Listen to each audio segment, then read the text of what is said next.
So the other day, I was observing this Kickstarter page that belongs to Dark Deception, or at least used to belong to Dark Deception. You know, the infamous spoiler Kickstarter. I was wondering, this game has gone through some insane changes over the course of 6 years. 6 years is a big number, it's a massive number, and most importantly, it is a gigantic amount of time spent on a specific project that's considered indie. 6 years of insane development, and we have still yet to finish the game. But what's interesting is that even though the game was initially released 5 years after its first launch, its main story started to unfold now in 2019. Now, I don't know if you're noticing or keeping counts. I've mentioned the number 6 3 times now. Yes, 666. And for anyone even remotely understanding the story of Dark Deception, this is creepily weird and odd, as this is exactly what the story is all about. 666, the cursed number. This number is usually attached to something cultist, or most specifically something that has to do with Satanism, or would you guessed it, from the old Kickstarter page, Beers is allegedly and presumably— I still get comments about my pronunciation of Beers. Beers. Let me know how to pronounce Beers, please. Beers is allegedly and presumably a Satanist, and that's hardly a coincidence from where we're taking this video towards. Look, I can look deep into things, but the truth is there might not have been that much deep layers as I'm making it, or at least trying to make it seem like there's something more. But there is more. Or is it? Well, in order to understand what's coming next in chapter 4 and where this story is leading towards, we need to go all the way back to 2013 and 2014, a time when this game has its fair share of Kickstarter campaign. It has raised some money too. Well, not much, but still, it's something. Let's learn what devs was actually planning 5 years ago and compare it with the remastered product and predict what's to come in the future. Chapter 4.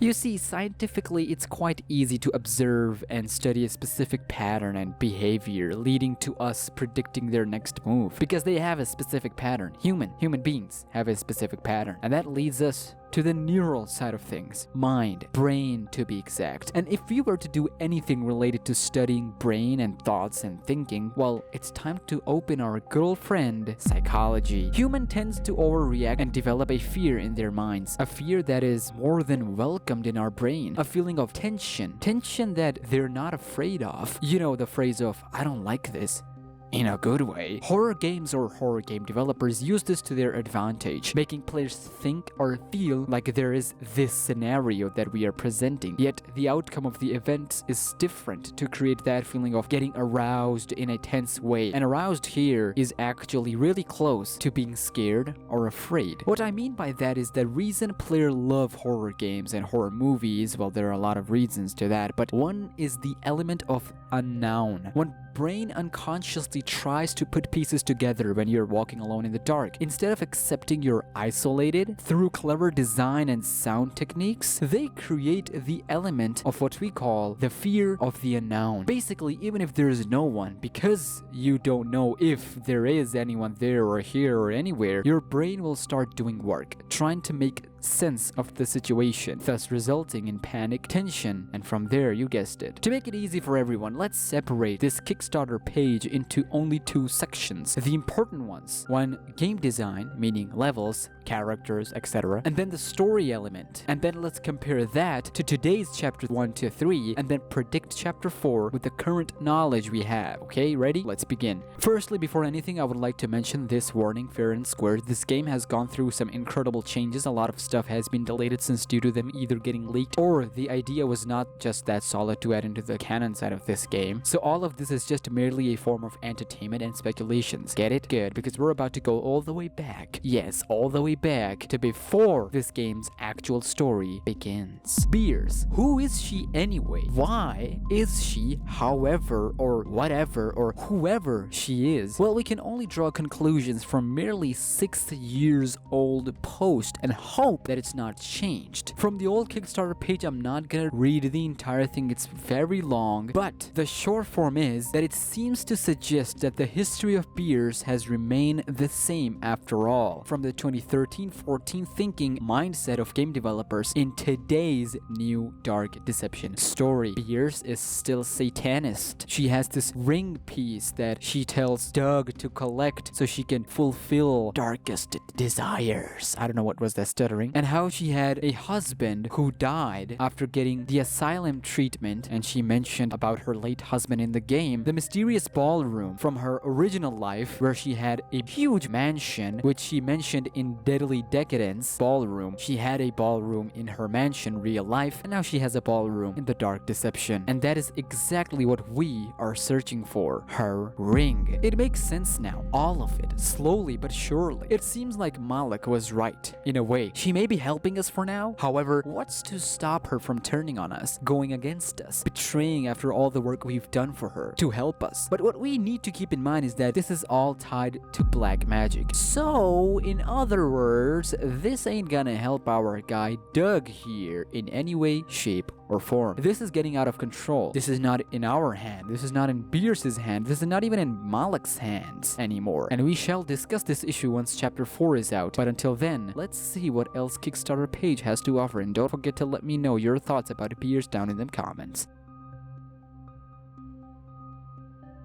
The first thing I would like to mention is the enemies. Enemies in the game are vital, mainly because each chapter brings in new enemies with a new style, new AI, new attacks, new strategies. Of course, each new enemy type brings in different type of reaction from the fans. However, let's forget all of that and let's take a look at old page and see if there are any lines we can draw or anything fascinating. Under the game section, it states, quote, different enemies with different attack movement patterns in each level. Then we got clowns, roaches, killer robots, evil dolls, zombies, and miniatures. Oh my. Now, of course, killer robots means animatronics, aka Joy Joy Gang from level 2 of chapter 4. Clowns, of course, from Crazy Carnival chapter 3. Evil dolls, reference to Trigger Teddy level from chapter 4. But the rest of them, the rest of them are something. For example, roaches, no thank you. Roaches, more like Croaches wannabe botches. Okay, that was terrible. Or how about zombies? Nah, zombies, as I would like to call it, zambies, are overused, so I'm more than glad we won't be getting those. Or are we? What about miniatures? Now, either this is going to be a part of 10th Portal, or at the very least alongside the final monster in the 10th Portal. It makes sense, especially after drawing conclusions such as number 6, black magic, and you get the point. It's incredible how much they've planned, and most of it is coming to reality, and it is a lesson that we can all learn. Hard work is basically the key to success, just like KSI mentioned in the official trailer of KSI v Logan 2. Talent can get you far, but hard work can get you anywhere. And also remember one thing, one of my good friends, I consider him my mentor, he once told me a key to success. Life is a trade-off. We shall discuss this sometime later. Anyways, do you think we'll be getting these monsters, or are they from the deleted archives, just like many monsters that were scrapped from chapter 3? Main example would be Beers' Portal that is in no way, shape, or form coming back. Poor Beers' Portal.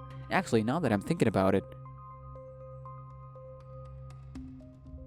Which brings us to the final point, environment, locations. So far we have had some tremendous, gorgeous looking places such as Mansion from Deadly Decadence, Funhouse from Crazy Carnival. But let's see what other plans they had for the future levels. Under the world section it states, there are several environments players will have to survive, including a prison, sewer, school, corporate office, carnival funhouse, medieval tower, department store, and even outer space. Now, a few things to take out before we move forward. Sewer, school, and carnival funhouse, all of these are already done. We've seen them in chapters 2 and 3 respectively. We might have seen medieval tower as well because of the landscapes in Deadly Decadence, so I'm not sure about that one. However, my friend, the other ones, these are really fascinating. Prison, corporate office, department store, and outer space? What? Outer space? What is that even supposed to mean? How are you supposed to make a Pac-Man location in outer space? I mean, you could, but how? Who's gonna be the monster? How is that a part of our pack past memory? Was Doug a former astronaut? Was he the first to land on the moon disguised as Neil Armstrong? Now that's some Mission Impossible stuff right there. Or is it? Now that I'm thinking about it, I want the final level to be in outer space. Take me to our lost friend Pluto. I want to face 10th monster in Pluto. Please, NASA and Glowstick Entertainment, give us what we want. Hashtag justice for Pluto. Jokes aside, there are two locations that might still be in use for future levels. One is the infamous department store, of course, with several tweaks to be used in Chapter 5, mannequins level to be exact. It's quite symbolic. And then there's prison. Now what I like about prison is that in Chapter 3, we've learned that Doug Hauser was arrested for multiple charges. He was arrested before being released on cash bail. Yes, I know he turned himself in, but that's another story. So either they had plans for a past memory of him being in prison with a specific level, 10th level,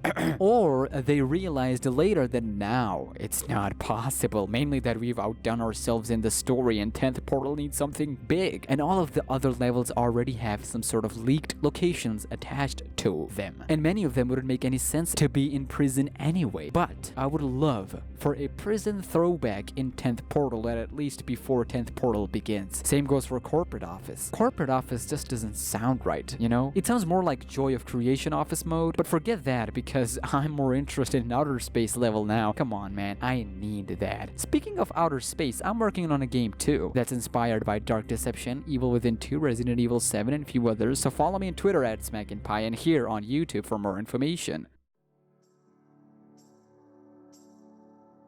With that being said, that will conclude our today's episode. I know it was a crazy one all over the place, but I'm trying to keep up with these regular uploads, studies, and job. It's hard out here. So make sure to hit that like button, smash that subscribe button, help me get to 20,000 subscribers. Become an official member of SmackNPie. I'm Smack, and until next time, take care and peace.